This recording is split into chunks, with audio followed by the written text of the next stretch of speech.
Une jeune équipe haïtienne se prépare avec une ambition folle, on dirait. Ils visent les étoiles pour leur 3e Coupe du Monde U17. Bienvenue à tous.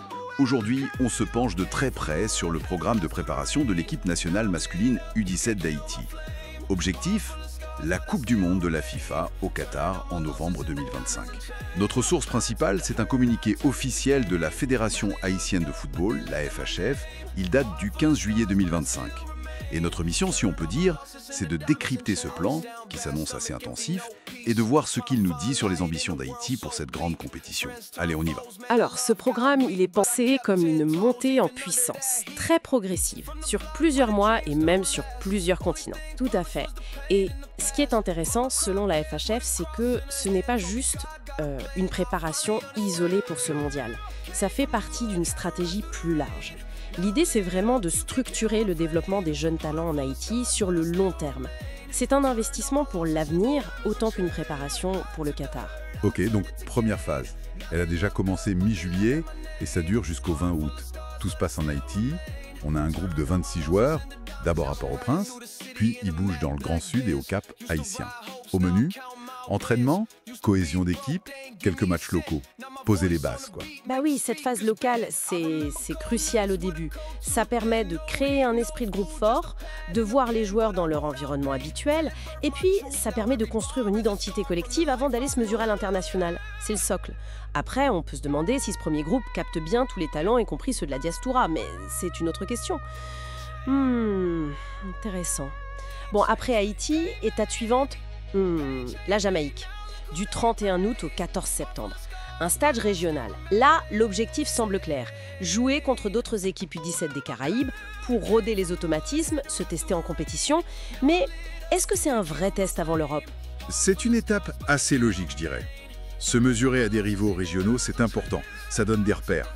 Mais vous avez raison de le souligner, le fossé entre ce niveau caribéen et ce qui les attend après en Europe, il est sans doute important.